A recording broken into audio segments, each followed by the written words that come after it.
আজকের এই ক্লাসে আমরা জাস্ট দুটো এক্সপ্রেশন খুব সহজভাবে ইংলিশে ট্রান্সলেট করার চেষ্টা করব। দেখো, প্রতিদিন যদি আমরা যে সমস্ত বাংলাতে কথা বলি সেগুলো যদি এক একটা এক্সপ্রেশন অনুযায়ী যদি আমরা ইংলিশে করার চেষ্টা করি, তাহলে কি আমরা ইংলিশে নিজেকে ইমপ্রুভ করতে পারবো। আমাদেরকে প্র্যাকটিস করতে হবে। দেখো, আর এই ক্লাসের শেষে আমি এই ধরনের বাক্য অবশ্যই দেবো, আমাকে কমেন্ট বক্সে জানাবে। কেন? আমাদেরকে নিজেদেরকে প্র্যাকটিস করার জন্য। ওকে, দেখো এখানে কি, লেগে থাকো তুমি পাস করবে, হাসতে থাকো তুমি সুখী হবে। তারপর দেখো আরেকটা এক্সপ্রেশন কি, মহান এসেছে আমাকে বোঝাতে, মহান এসে গেছে আমাকে শেখাতে। দেখো, প্রথম এক্সপ্রেশন কি, লেগে থাকো, তারপর কি, হাসতে থাকো, আর এটা কি, প্রার্থনা করতে থাকো। আর এখানে দেখো, মহান এসে গেছে আমাকে বোঝাতে। আমরা কোথায় কোথায় মহান এসে গেছে আমাকে শেখাতে, এ যেন মহান এসে গেছে আমাকে এই বিষয়ে বলতে। এই রকম বিষয়টা আমরা দেখব বাংলা এক্সপ্রেশনের ক্ষেত্রে। দেখো, এই যে লেগে থাকো, এই বাক্যের আমরা কিভাবে ইংলিশ স্ট্রাকচার বা কোন স্ট্রাকচারে আমরা ব্যবহার করবো। দেখো, ফার্স্ট টাইম কি করব, আমরা কিপ ব্যবহার করব, কিপ। তারপরে V1 এর সঙ্গে আইএনজি, তারপরে আমরা আদার্স ওয়ার্ড ব্যবহার করব। তাহলে কি, প্রথমে কিপ, তারপরে যে ভার্বটা পাবো সেই ভার্বটার সঙ্গে আইএনজি যুক্ত করব। এই যে ভার্বের সঙ্গে আইএনজি ফর্ম, শুধুমাত্র এটাকে আমরা V4 বলবো। কি, V4। ভার্বের কিন্তু প্রত্যেকটা ভার্বের 5টা করে ফর্ম। আমরা এখানে এটা V4 ব্যবহার করছি। লেগে থাকো, তাহলে এখানে দেখো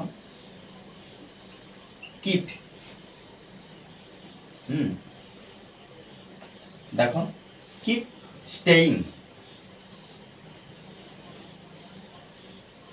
কিপ স্টেইং। দেখো, কিপ স্টেইং, লেগে থাকো তুমি পাস করবে, ইউ উইল পাস। ওকে, যদি এটা থাকতো তুমি পরীক্ষায় পাস করবে, you will pass the exam, তুমি পরীক্ষায় পাস করবে, you will pass the exam. হাসতে থাকো তুমি সুখী হবে, তাহলে এখানে আমরা লিখতে পারি কি, কিপ কিপ স্মাইলিং, বা কিপ লাফিংও ব্যবহার করতে পারি। দেখো, কিপ স্মাইলিং, হাসতে থাকো তুমি সুখী হবে। দেখো, ইউ তুমি, হবে, হবে উইল বি। দেখো, উইল বি, আচ্ছা উইল বি মানে কি, ভবিষ্যতে হবে। তুমি হবে, কি হবে, হ্যাপি, সুখী। ওকে, আর এই যে বাক্য দেখো, প্রার্থনা করতে থাকো সকল সমস্যার সমাধান পাবে, এই বাক্যটা আমাকে অবশ্যই কমেন্টে জানাবে। কেন? কারণ আমাদেরকেও প্র্যাকটিস করতে হবে। এখানে একই বিষয়, প্রার্থনা আমরা ইংরেজিতে জানি, প্রার্থনা করতে থাকো একইভাবে। আর এখান থেকে কি, যে বাক্যের এক্সপ্রেশন সকল সমস্যার সমাধান পাবে, এটা বসিয়ে দিলে হয়ে যাবে। তো দেখো, মহান এসেছে আমাকে বোঝাতে, তাহলে এখানে আমরা লিখতে পারি এসেছে, কেম, কেম গ্রেট, কেম গ্রেট।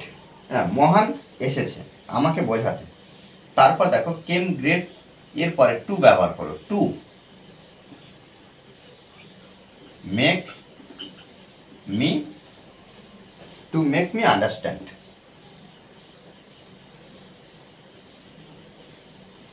ওকে, আন্ডারস্ট্যান্ড, মেক মি আন্ডারস্ট্যান্ড। মহান এসে গেছে আমাকে শেখাতে, তাহলে দেখো একইভাবে, কেম গ্রেট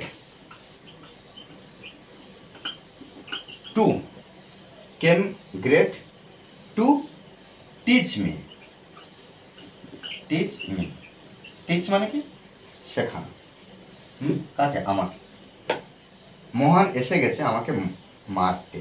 দেখো এই বাক্যটা আমাকে অবশ্যই, দেখো দুটো এক্সপ্রেশন, দুটো বাক্য আমাদেরকে নিজেরা আমাদের করতে হবে, আমাদেরকে নিজেদের করতে হবে। ওকে, আর এই ক্লাসটি যদি ভালো লাগে অবশ্যই লাইক কমেন্ট শেয়ার, আর যারা এখনো পর্যন্ত এই চ্যানেলটি সাবস্ক্রাইব করেননি তারা অবশ্যই চ্যানেলটি সাবস্ক্রাইব করে পাশে থাকবেন। Okay, thanks for watching this video.